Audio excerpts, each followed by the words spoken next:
what's going on in the big old town of Lasalle today, people. I'm going to bring you the latest and greatest, like I always do. And today, we got nothing but a family of fucking liars, people. And we're going to expose these liars for what they are. And I hope this video will help you make up your mind on what side of the fence you're on. You're on the Carus fence, or you're on the other side of the fence, the noise-making side, people.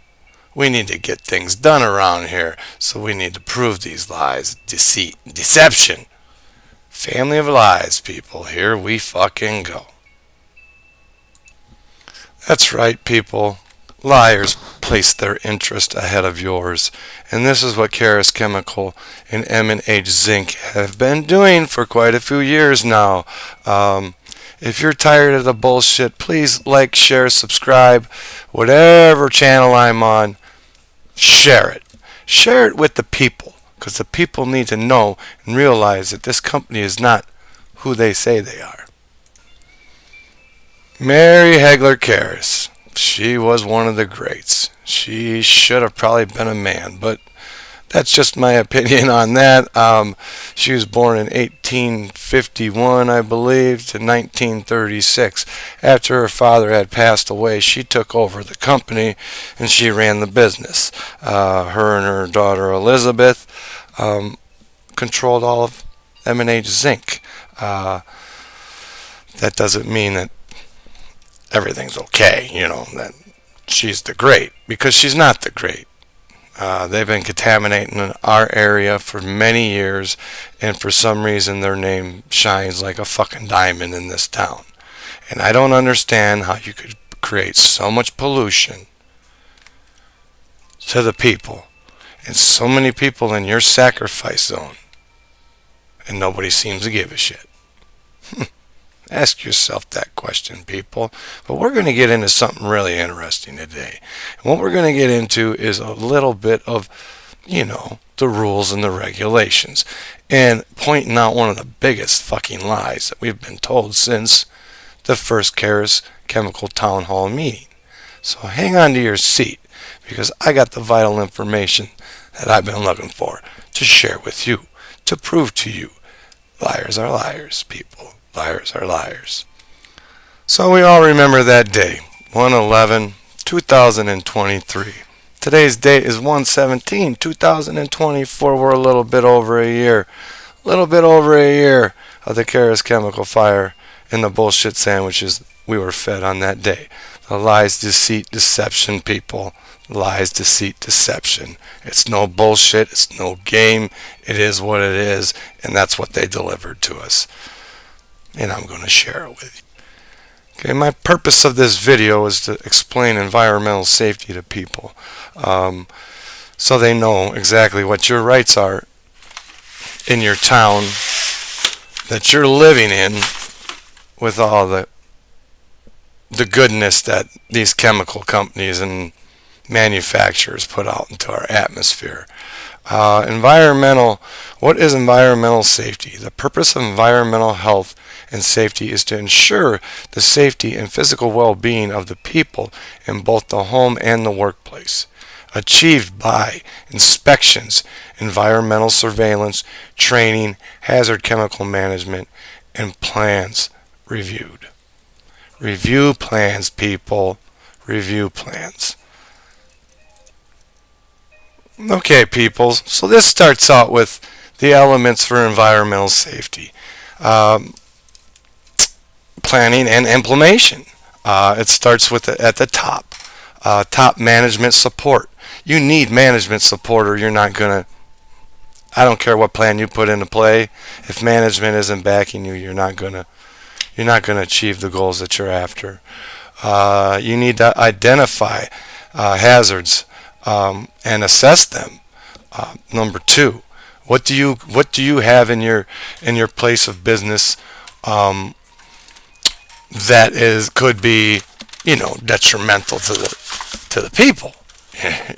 We are the fucking people in the sacrifice zones. I'm not sure if everybody realizes that, but that's the honest God truth. So we got the top people at the top for support. We got hazard identification and assessment for number 2, and you have employee participation. Now, what does employee participation means? That means don't be fucking off when you're supposed to be at work doing your goddamn job. Also, number 4, employer and work safety training and education. We're going to get to that. It's not about building bikes, people. It's not about the bullshit Carus is putting in the paper. It's about the truth. The facts of the matter is they blew up on 1/11/2023, rained chemicals all over us, and they seemed to not care. They were going to give us car washes, people. But because the people stood up for what they thought was right and what they knew was wrong, we moved the needle, people. And we're going to keep moving that fucking needle, Carus Chemical, City of Lasalle, until we get hazard prevention and control at number 5. And number 6, we're going to evaluate. And we're going to improve even more with all these other things. With top management support for the employees, hazardous identification and assessment, employee participation would be great.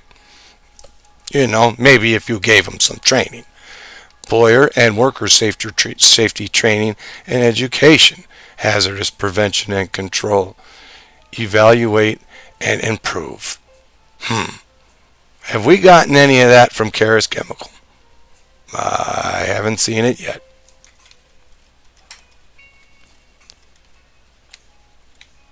Carus Chemical, people, 150-year plus strong company by the backs and the deaths of their workers and the people in the environment, in my fucking opinion. Carus Chemical, we're going to get into your little lies, deceit, deception, and we're going to get the facts straight with facts and data, people, because that's how it's done.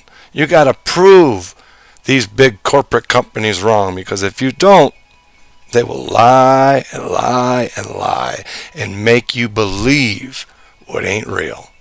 That's what they're doing, people. Right here, I'd like to share an immediate press release from, this would have been January 12th. It was put out. I think it was put in a January 13th newspaper.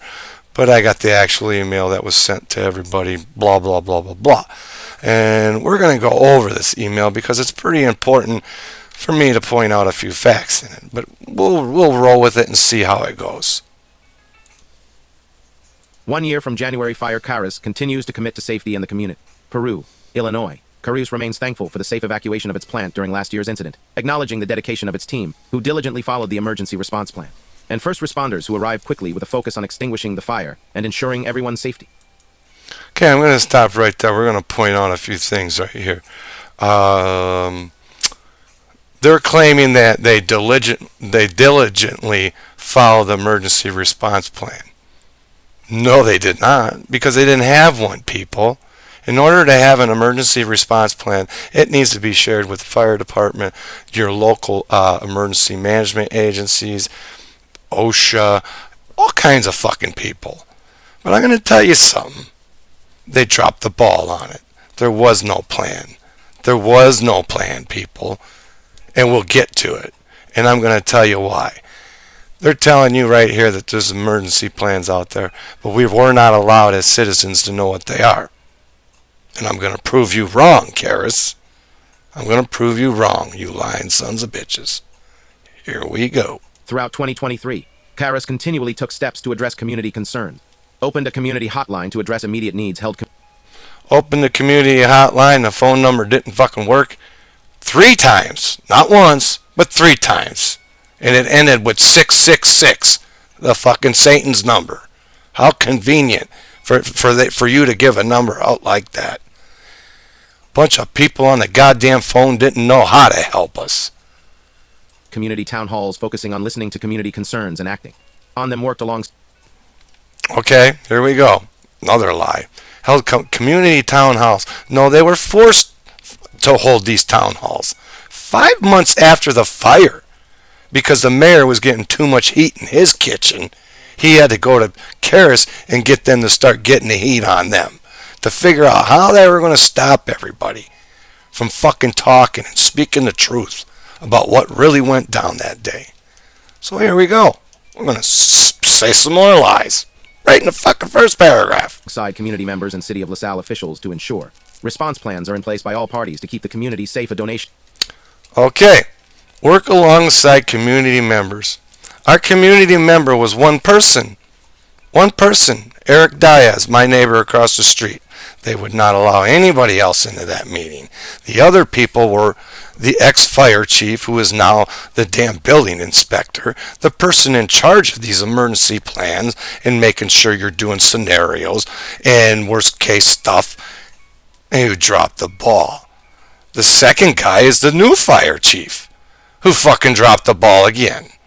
No tier 2 forms at that facility, at the fire station. They had no idea what they had in that fucking plant. And there were no emergency plans, no evacuation plan, no fucking nothing. Facts, people. I hate to be so damn blunt about it, but it's the facts. Now we're going to go on and talk about a donation of an air monitor that took 6 months to put up because they claimed they had it calibrated. Then it turned into a part. Then it turned into, oh, guess what now? The fucking thing don't work because the solar panels broke. How convenient. How convenient. Like Carus tests their product out the stack of their fucking at the plant. Of an all-new air quality monitor to the City of LaSalle. Retired the Apollo warehouse. Yesterday, on the 1-year anniversary of the fire, it was fitting to pause our manufacturing operations and come together. Oh, retired the Apollo. You were forced, partner. You were fucking forced to retire that Apollo building. Because you couldn't get by me with your bullshit. I wouldn't let you fool me. Right, Carus? You sneaky sons of bitches. We'll As a team for a meaningful safety stand down, where employees received additional safety training. President and CEO Andy Johnston emphasized the event's purpose, stating, "Our safety standards are a promise not just to our team but to our families, friends, and communities as well." The safety stand down featured vital safety training by Carus's environmental, health, safety, and security team. Additionally, employees enjoyed a seminar by distinguished author and safety consultant Timothy Ludwig, PhD. The event also included a team-building exercise led by Best Corporate Events where 18 adult-sized bicycles were built and donated, along with helmets, bike locks, and a bike rack, to the new, local non-profit organization, Maytree Path to Wellness. Hey, I'm all down for donations, people. But I'm going to tell you something. You ever been to a safety meeting where you're building bikes together? No, that's called like a group building project to create, teamwork. That's what that's called, teamwork. Now, they got a picture of about 150 goddamn people over at West Clocks, sitting for a picture making these bikes. Now, you're telling me they went down and they did a stand down because they're concerned with safety. And their training was a little talk by a guy. That's not training. OSHA training. MSHA training. That's called training. Knowing how to clean your fucking spills up. That's called training. You're not doing that, though. We're not going to go any more into this letter because it's the Carus bullshit. They talk about how they're given to the community and they remain committed to being responsible neighbors, safeguarding the safety environment and supporting the well-being of the community. This is just a way to win you over, people. Yeah, they got to donate shit. Yeah, they're donating. Tax write-off, people. They don't donate for free. Trust me. They write that shit off. So that's lesson number 1. And realize, they said, we diligently followed the emergency response plan. Please remember that, because you're going to find out what I'm talking about. So all along this time, Carus has been saying we don't need to placard trucks, we're under DOT. Well, here's a little something I found. And this is called the National Local Emergency Planning Committee. And the other part is for Indian nations and stuff like that. It's a handbook. Emergency planning for release of hazardous chemicals. Emergency planning and community right to know act. Office of the Environment or of Emergency Management, U.S. EPA, Washington, D.C. people. Washington, D.C. They want to acknowledge this guy for his tremendous gratitude and for his years of service and his dedication for developing the first handbook for the local emergency planning committees. Now let's get into it, because it gets really fucking interesting.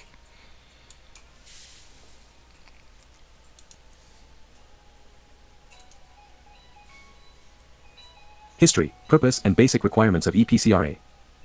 History. The Emergency Planning and Community Right to Know Act, EPCRA, also known as SARA Title III, was passed on October 17, 1986, in response to concerns regarding environmental and safety hazards posed by the storage and handling of hazardous chemicals. These concerns were triggered by two major chemical incidents. Bhopal, India, December 1984. Late on December 2, 1984, a faulty valve at a Union Carbide facility allowed water to mix with a tank of methyl isocyanate, MiC, resulting in a vigorous exothermic reaction in the tank. At around 1 a.m. on December 3, a safety valve failed, releasing a plume of toxic gases, including MiC. By dawn, thousands of people were dead, along with buffaloes, cows, dogs and birds. Local hospitals were soon overwhelmed with the injured, a crisis further compounded by a lack of knowledge of exactly what gases were involved and what their effects were. Estimates of the number of people killed in the first few days by the plume run as high as 10,000, with 15,000 to 20,000 premature deaths reportedly occurring in the subsequent 2 decades. The government reported that more than 500,000 people were exposed to the gas. 3. Okay, this is what started EPCRA, the Emergency Planning and Community Right to Know Act. Now, people, there is a movie out on this on Netflix. It's very good. I would recommend anybody to watch it. But this is what started it, because so many people, there was a plume, and there were so many deaths, so many people affected by this. We'll continue on though. 3. Institute, West Virginia, August 1985. Shortly after the Bhopal disaster, a chemical release from another Union Carbide facility further demonstrated that these types of incidents could happen anywhere and that many communities could be facing similar or worse catastrophic risks. A release of all the carboxym with other chemicals from this facility sent more than 125 people to the hospital and again highlighted the lack of information on industrial chemicals and their risks available to communities. This incident increased national attention to hazardous chemicals in Figure 1. Front page of the New York Communities and spurred congressional action. 4. Purpose of EPCRA. The main purpose of EPCRA, also known as SARA Title III, is to ensure first responders and citizens are prepared for an accidental chemical release. Increase the public's knowledge of and access to information on the presence of hazardous chemicals in their communities. Releases of hazardous chemicals into the environment. Okay, people, I'm not sure if you understand what that means, but it ensures first responders and citizens are prepared. Not just first responders and citizens are prepared for an accidental release. Increase public knowledge of the access to information on the presence of hazardous chemicals in the community. These are all very important parts of this law. And we're going to go into it a little bit deeper because we're going to get to the part where they're supposed to share with you. The dual legislative purposes of EPCRA. EPCRA are reflected in its name, Emergency Planning and LEPs and TPCs, Planning for Chemical Risks in Communities. EPCRA Section 303. Comprehensive Emergency Response Plans. Plan required. Each local emergency planning committee shall complete preparation of an emergency plan in accordance with this section not later than 2 years after October 17, 1986. The committee shall review such plan once a year, or more frequently as changed circumstances in the community or at any facility may require. Resources. Each local emergency planning committee shall evaluate the need for resources necessary to develop, implement, and exercise the emergency plan, and shall make recommendations with respect to additional resources that may be required and the means for providing such additional resources. EPCRA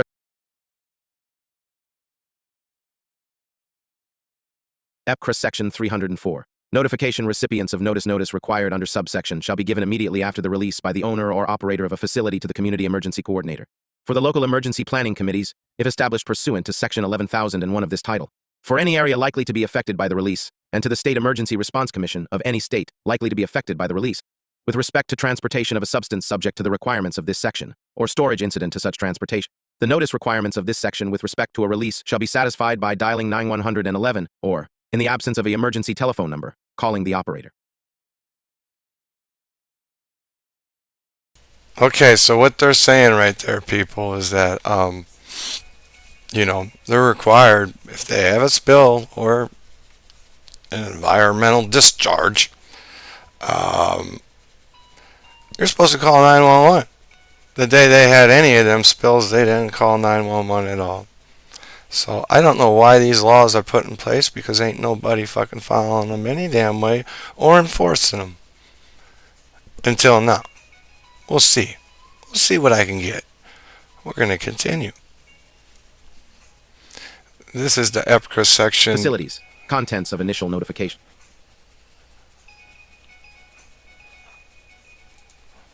Of what they're supposed to let us know. This is public information, people. Contents. EPCRA section 304. Notification.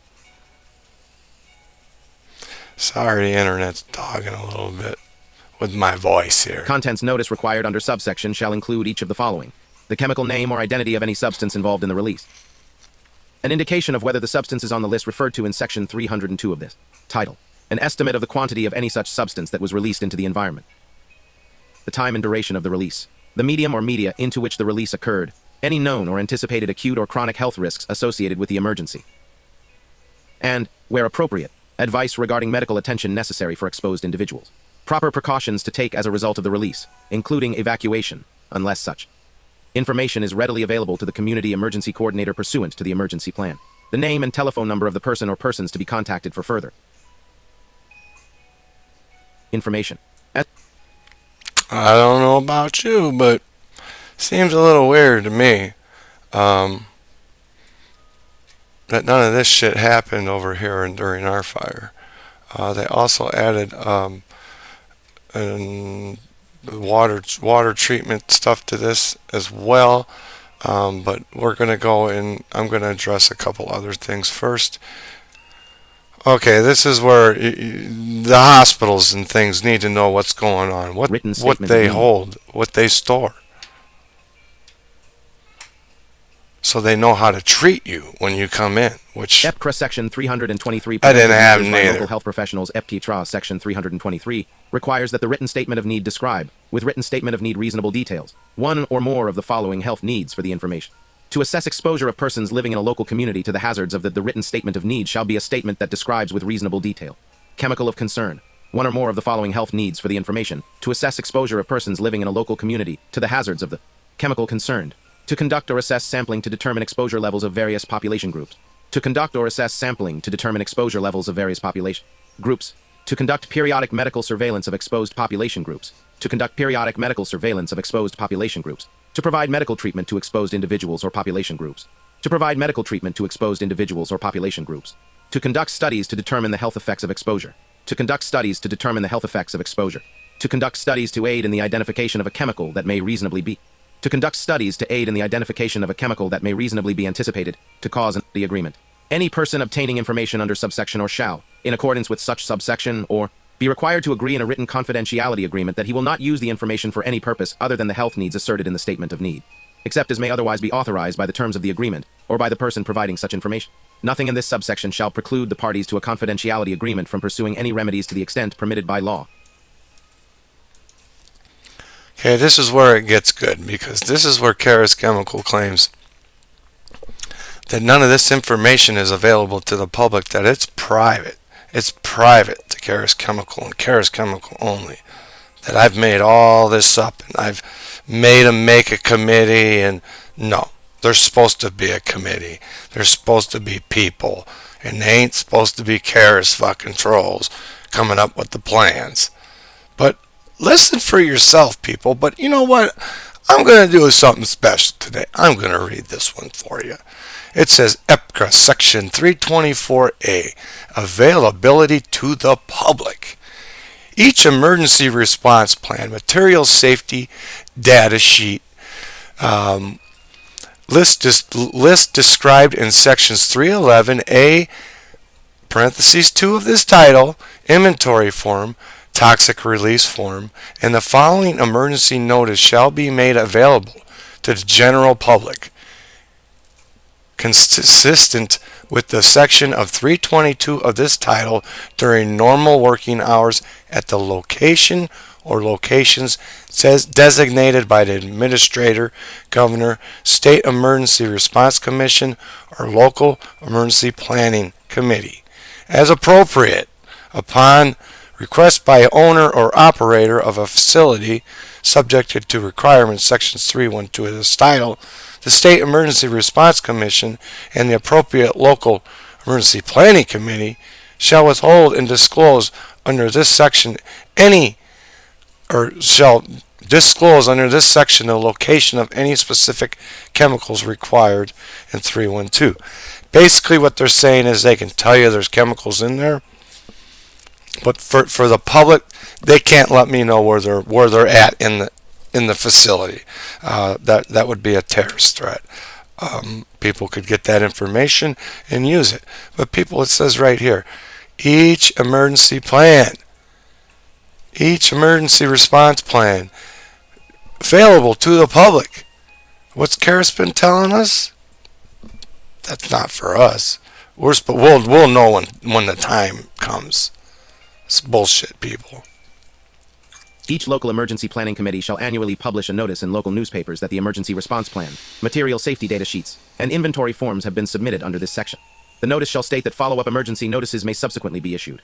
Such notice shall announce that members of the public who wish to review any such plan, sheet, form, or follow-up notice may do so at the location designated under subsection. Here's the deal, people. Never in my life have I ever seen any of this published in no damn newspaper in all my time. I'm 50-some years old, so I don't know what the hell they're talking about.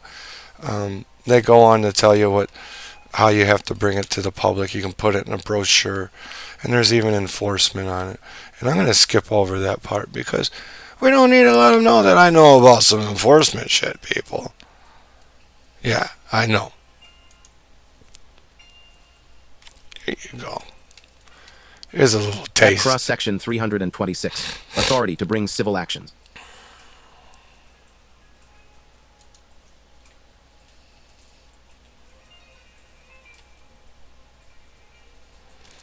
Damn Citizen suit. internet. They just can't get away with it, people. I don't know what's wrong with this cat. Any person may commence a civil action on his own behalf against the following: an owner or operator of a facility for failure to do any of the following. Submit a follow-up emergency notice under Section 304 of this title. Submit a material safety data sheet or a list under Section 311 of this title. Complete and submit an inventory form under Section 312 of this title, containing TRI information as described in Section 312 of this title, unless such requirement does not apply by reason of the second sentence of Section 312 of this title. Complete and submit a toxic chemical release form under Section 313 of this title. The administrator for failure to do any of the following. Publish inventory forms under Section 312 of this title. Respond to a petition to add or delete a chemical under Section 312 of this title within 180 days after receipt of the petition. Publish a toxic chemical release form under 313(1) of this title. Establish a computer database in accordance with Section 313 of this title. Promulgate trade secret regulations under Section 322 of this title. Render a decision in response to a petition under Section 324 of this title, within 9 months after receipt of the petition. The administrator, a state governor, or a state emergency response commission, for failure to provide a mechanism for public availability of information in accordance with Section 324 of this title. A state governor or a state emergency response commission for failure to respond to a request for tiered second information under Section 312 of this title within 120 days after the date of receipt of the request. All right, people, let me tell you something. I asked for all of this shit. I asked for all of it, and I've gotten none. None. Now, if we go to see the administrator and state governor of the State Emergency Response Commission for failure to provide a mechanism for public availability of the information in accordance with Section 324, which we read previously, emergency plans there, Carus Chemical, snake, liars. But anyway, public availability. Somebody's going to be held responsible. Cross Section 326, state or local suits. Any state or local government may commence a civil action against an owner. You know our state and of a government facility ain't for going to do failure that any to of the Carus. Provide notification No, to the no, Emergency no, Response no. Commission. Not in with the all the statement in goodness section they've been 302 writing. of this title. Money Submit a they've material been safety data spending. sheet or a list under section 311 of this title. Make available information requested under section 311 of this title. Complete and submit an inventory form under section 312 of this title containing Tier I information unless such requirement does not apply by reason of the second sentence of section 312 of this title. Any state emergency response commission or local emergency planning committee may commence a civil action against an owner or operator of a facility for failure under section 303 of this title, or for failure to submit tier token information under section. Okay, here's the problem with that one. Any state emergency response commission or local emergency planning committee may commence a civil action against Carus. Our problem is our local emergency management man, Fred Moore, also knows Corey, or one of them Carus HHS guys. It's either Corey or Michael McMahon. Anyway, I got it in a FOIA. Some bitch says, "Oh, I won't bring anything up in the meeting. You know why you're around." Well, that's fucking nice. You know, you're not gonna say nothing about the fire fucking a week after it. We won't even bring it up. That's how it works around here in LaSalle County, people. Okay, this is a little bit interesting because the RMP is. We can go back up here. Hopefully, it'll tell us. It's a risk management program. Basically what it is they watch these facilities. LaSalle is one of them RMPs due to the violations they just received that the mayor's trying to lie about. But anyway, RMP levels, you get levels. You're according to the hazards that you have performed. But anyway, where was I gonna go with this?